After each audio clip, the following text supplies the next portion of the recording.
തിരുവഞ്ചിക്കുളം മഹാദേവ ക്ഷേത്രം കലാമൂല്യം കൊണ്ടും കാലപ്പഴക്കം കൊണ്ടും ഇന്നും വിസ്മയമായി നിലനിൽക്കുന്ന തിരുവഞ്ചിക്കുളം മഹാദേവ ക്ഷേത്രം 5000-ലധികം വർഷം പഴക്കമുള്ള ക്ഷേത്രം പുരാവസ്തു വകുപ്പിൻ്റെ സംരക്ഷണയിലാണ്.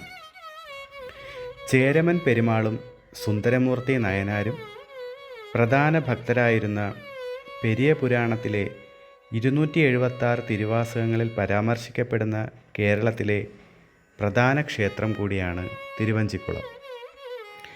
തിരുവഞ്ചിക്കുളത്തപ്പൻ സ്വയംഭൂലിംഗമായി സദാശിവഭാവത്തിലാണ് ഭക്തർക്ക് ദർശനമരുളുന്നത്.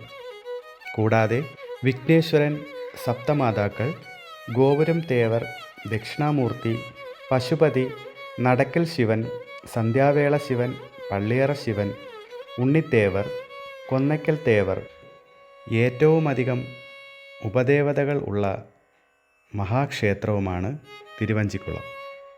കുംഭമാസത്തിൽ മഹാശിവരാത്രി കഴിഞ്ഞു വരുന്ന അമാവാസി നാളിൽ സമുദ്രത്തിൽ ആറാട്ടോടെയാണ് പ്രധാന ഉത്സവം. പള്ളിയറ പൂജ നടത്തുന്ന അപൂർവം ക്ഷേത്രങ്ങളിലൊന്നാണ് തിരുവഞ്ചിക്കുളം. തിങ്കൾ, വെള്ളി എന്നിവയാണ് പ്രധാനപ്പെട്ട ദിവസങ്ങൾ. തൃശ്ശൂർ ജില്ലയിലെ കൊടുങ്ങല്ലൂരിൽ നിന്നും 2 കിലോമീറ്റർ ദൂരമാണ് തിരുവഞ്ചിക്കുളം മഹാദേവ ക്ഷേത്രത്തിലേക്ക്.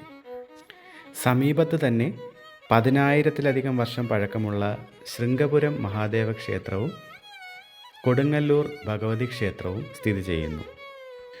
ഗുരുവായൂർ, കൊടുങ്ങല്ലൂർ തുടങ്ങിയ മഹാക്ഷേത്രങ്ങളിൽ തീർത്ഥാടനത്തിനായി പോകുന്ന ഭക്തർ തീർച്ചയായും സന്ദർശിക്കേണ്ട ഒരു ക്ഷേത്രമാണ് തിരുവഞ്ചിക്കുളം മഹാദേവ ക്ഷേത്രം.